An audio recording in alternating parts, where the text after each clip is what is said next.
Meskipun idenya sangat menggoda, Qin Yichen menekan kegelisahan di hatinya. Anda tidak bisa bermain seperti ini. Bukankah itu mengancam orang lain dan memanfaatkan api? Qin Yichen meremehkan untuk melakukan hal seperti itu. Setelah memikirkannya, kata Qin Yichen. Dengan cara ini, saya memiliki beberapa cara di pihak saya untuk mengirim berita. Saya melakukannya. Sebelum sumber daya Mahkamah Agung dikirim, apa yang saya katakan akan diperhitungkan. Mengenai bagaimana mengidentifikasi apakah situasinya mendesak, saya tidak berpikir itu dapat ditentukan oleh aturan yang akurat. Bagaimanapun, medan perang berubah dengan cepat, dan intuisi seringkali lebih penting daripada apa yang Anda lihat.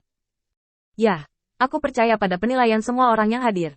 Kamu merasa kekuatanmu lemah dan pertahananmu lemah, jadi datanglah padaku.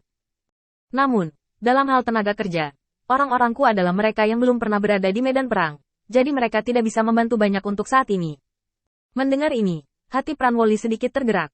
Ini bisa dikatakan kepercayaan hampir lengkap, dan tidak peduli dengan biaya. Tampaknya berita yang beredar di Mahkamah Agung tidak begitu solid di depan kinerja Qin Yichen saat ini. Tuan muda, Anda tampaknya sedikit berbeda dari berita yang saya dengar.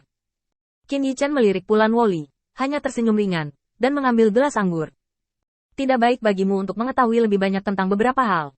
Saya dapat menceritakan sebuah kisah kepada Anda. Ketika saya masih kecil, saya berkelahi dengan anak tetangga. Dia tidak akan pernah memberitahu ibunya. Saya dipukuli dengan tongkat.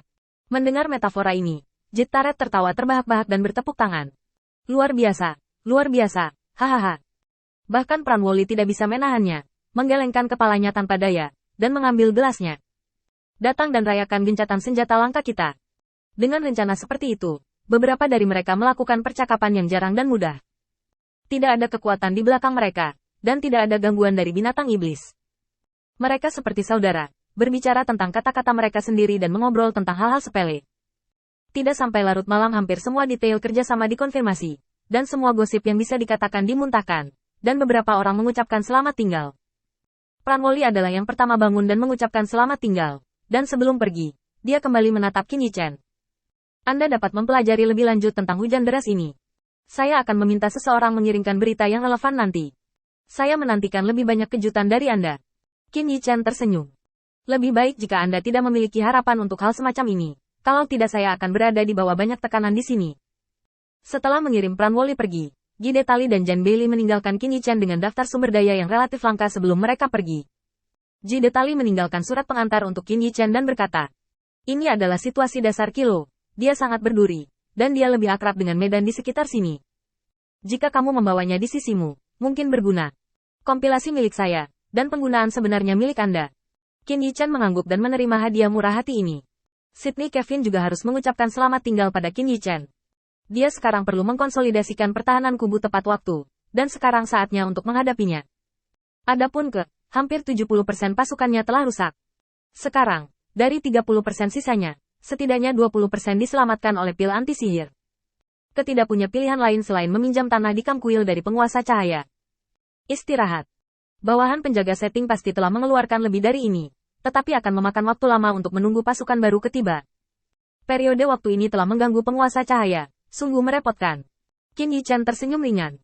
Tidak masalah, kamu pergi untuk menyelesaikan tentara dulu. Masih ada 10.000 orang, yang bukan jumlah yang kecil.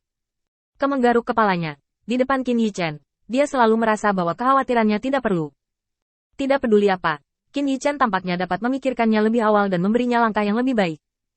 Qin Yichen melihat pemandangan di depannya dengan ringan, mengambil napas dalam-dalam, dan kemudian berkata, aku akan melihat keluar. Qin Yichen tidak senang tinggal di bawah perlindungan benteng. Qin Yichen sangat jelas tentang masalah kuil penguasa cahaya, yaitu, dia tidak memiliki pengalaman tempur, dan tinggal di sini selama sebulan tidak akan membantu masalah ini. Harus mencoba menemukan pertempuran kecil untuk membiasakan mereka. Kalau tidak, setelah Jenderal Iblis sembuh dan sembuh, dia akan habis-habisan, dan dia pasti akan menderita pada saat itu. Ketika dia sampai di tepi penutup hujan di pangkalan, Qin Yichen melihat bahwa air di tanah telah menumpuk di atas lututnya. Jumlah badai hujan lebih besar dari yang diharapkan Qin Yichen. Melihat ke atas lagi, ada awan petir semua di atas langit, dan guntur dan kilat berjatuhan dari waktu ke waktu. Pohon-pohon basah terbelah menjadi arang. Permukaan airnya agak kuning, dan Anda tidak perlu memikirkannya untuk mengetahui bahwa ini adalah racun beracun yang dikatakan Pranwoli dan yang lainnya. Tetapi karena hujan belum berhenti, racun beracun ini masih bisa, akan muncul. Ketika hujan berhenti, itu pasti racun yang beracun. Tampaknya Mahkamah Agung bukan tanpa otak, tetapi metode mereka lebih konservatif. Mengandalkan racun beracun untuk mendapatkan cukup waktu untuk beristirahat, periode waktu seperti itu seharusnya cukup bagi mereka untuk memulihkan hubungan antara Wotu Starfield dan Mahkamah Agung, dan kemudian menjadwal ulang. Qin Yichan tidak memiliki saran yang lebih baik untuk pengaturan Mahkamah Agung. Namun, jelas agak bodoh untuk menempatkan kesempatan ini pada premis bahwa hujan badai akan datang sesuai jadwal. Dengan pikiran, untuk melindungi dirinya dengan energi spiritual, Qin Yichan meninggalkan perlindungan penghalang benteng dan datang ke badai hujan yang masih turun. Dia mengambil air di tanah dan mengirimkannya ke wadah yang baru saja dibuat di kuil penguasa cahaya. Qin Yichan menginstruksikan. Kamu harus berhati-hati mungkin saat menguji benda ini. Aturan dunia berbeda, dan waktu racun-racun bekerja mungkin berbeda. Setelah beberapa perintah sederhana, Qin Yichan berdiri di atas air dan melihat hujan badai yang masih deras. Pada saat ini, meskipun angin menderu dan ombak bergelombang di permukaan air, di depan Qin Yichan, itu masih seperti sumur kuno, tanpa ombak. Qin Yichan tampak tenang, melihat ke kejauhan, dan menunggu orang di belakangnya untuk memberinya lebih banyak dukungan.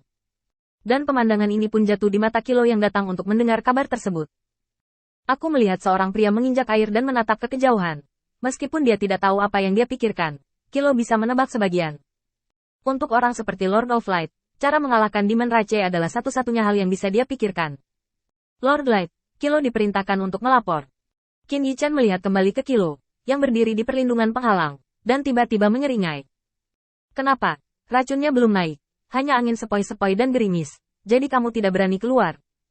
Mendengar ini, mata Kilo tiba-tiba berbinar. Dia melompat, dan langsung duduk di atas air. Aku tidak khawatir bahwa kamu adalah tipe orang tua yang keras kepala yang merusak niat baik Lord Gidetali.